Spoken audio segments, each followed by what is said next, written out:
நான் இன்னைக்கு இட்லி சாம்பார் செய்ய போகிறேன். இட்லி சாம்பாருக்கு 1 கிளாஸ் துவரம்பருப்பு, அதே கிளாஸால் 1 கிளாஸ் பாசிப்பருப்பு. இது ரெண்டுத்தையும் ஒரே அளவு தான் இருக்கணும். இது ரெண்டுத்தையும் கழுவிட்டு வேக வைக்கணும். இது கழுவிட்டு வந்துடுறேன். துவரம்பருப்பும் பச்சை பருப்பையும் கழுவிட்டு வந்தாச்சு. இதில் ஒரு தக்காளி, 2 பச்சை மிளகாய், ஒரு 6-7-8 பல்லு பூண்டு,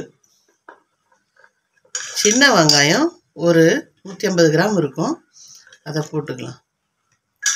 முருங்கைக்காய் ஒரு 2 முருங்கைக்காய் இந்த சைஸில் அரிஞ்சு வச்சுருக்கேன், அதையும் போட்டுக்கலாம். ஒரு 1/4 டீஸ்பூன் மஞ்சள் பொடி, நேரம் கட்டி பெருங்காயம் 1 போட்டிக்கணும். தண்ணியை ஊற்றிக்கலாம். இதில் கொஞ்சமாக 1 ஸ்பூன் எண்ணெய் ஊற்றிக்கலாம். ஸ்டவ் ஆன் பண்ணி வேக வச்சுக்கலாம்.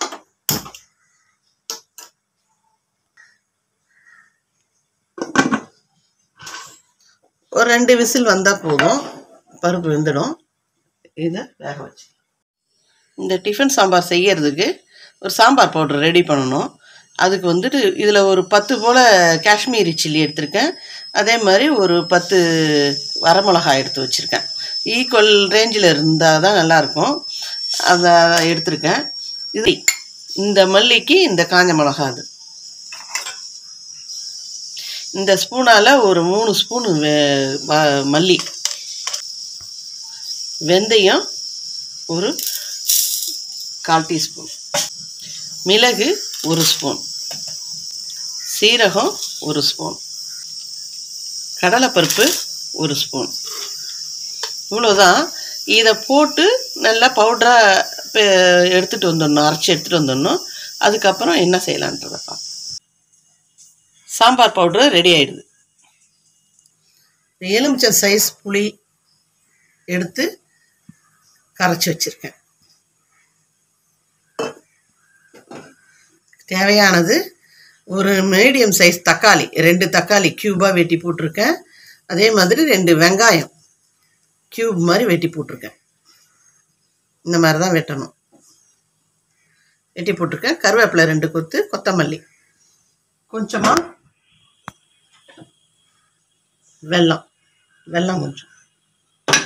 இப்போ தாளிக்கலாம் வாங்க.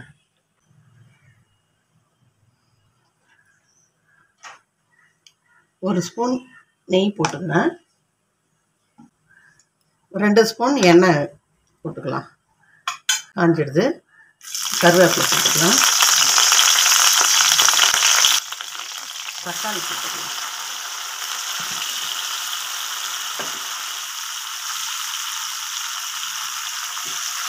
தக்காளி நல்லா வதங்கணும்.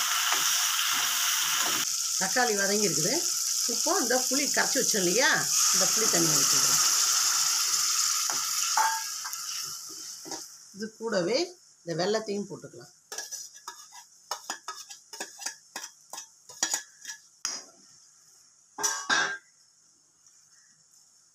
இது நல்லா கொதிக்கிட்டோம். இப்போது குழம்பு தூள் இருக்கு இல்லையா, அது 1 ஸ்பூன் போட்டுக்கலாம். இதுக்கு தேவையான உப்பு போட்டுக்கலாம்.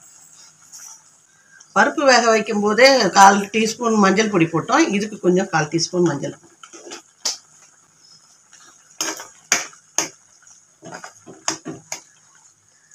மூடி போட்டு ஒரு 2 நிமிஷம் வச்சுக்கலாம். பருப்பு நல்லா இந்த மாதிரி தான் குழஞ்சிருக்கும்.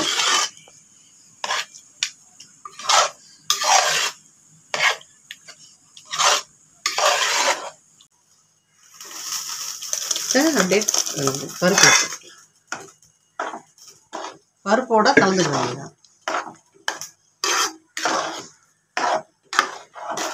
நம்மளுக்கு எவ்வளோ கெட்டியாக வேணுமோ அதுக்கு தகுந்த மாதிரி தண்ணி ஊற்றி நம்ம கலக்கிக்கலாம்.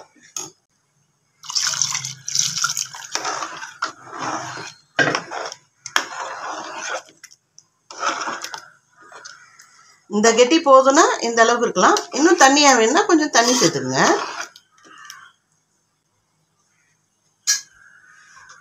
இப்போ அந்த சாம்பாருக்கு ஒரு தாளிப்பு கொடுத்துக்கலாம். இந்த தாளிப்புக்கு என்னென்ன செய்யலான்னு பார்க்கலாம். கொஞ்சமாக எண்ணெய் போட்டுங்க. ஒரு 3 ஸ்பூன் எண்ணெய், 1/2 ஸ்பூன் கடுகு.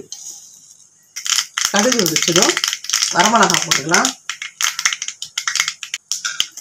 இந்த சீக்கிரமாக வெட்டி வச்சுருக்கேன் இல்லையா, அந்த வெங்காயத்தை போட்டுக்கலாம்.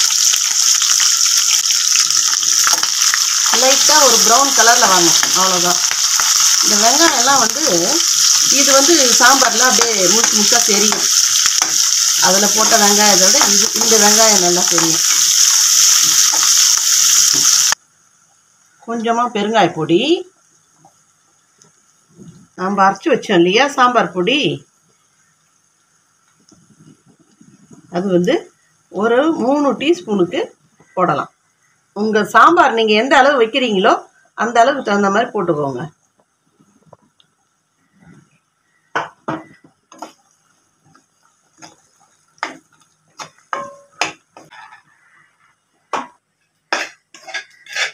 இப்போ இந்த சாம்பாரில் இந்த தாளிப்பை சேர்த்துக்கலாம்.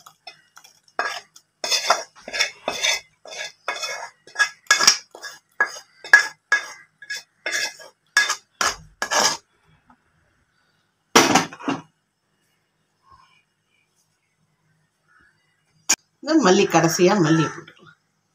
Tiffin sambar ready.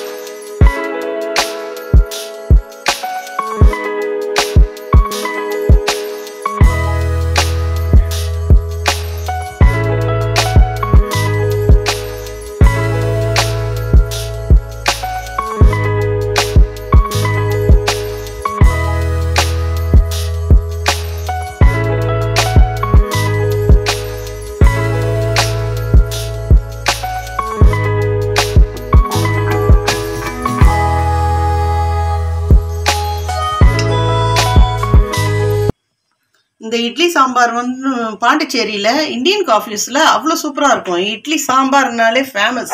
அங்கே இட்லி சாம்பாருக்காகவே போவாங்க.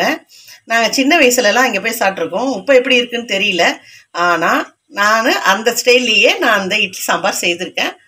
நீங்கள் இதே மாதிரி டேஸ்ட் பண்ணி பாருங்கள். செய்துட்டு உங்களுக்கும் பிடிக்கும். இந்த இட்லி சாம்பார் ரெசிபி உங்களுக்கு பிடிச்சிருந்தா லைக் பண்ணுங்கள், ஷேர் பண்ணுங்கள், கமெண்ட் பண்ணுங்கள். சப்ஸ்கிரைப் பண்ணாதவங்க சப்ஸ்கிரைப் பண்ணிவிட்டு பக்கத்தில் இருக்கிற பெல் பட்டனை கிளிக் பண்ணுங்கள். தேங்க்யூ. நெக்ஸ்ட் வீடியோவில் பார்க்கலாம்.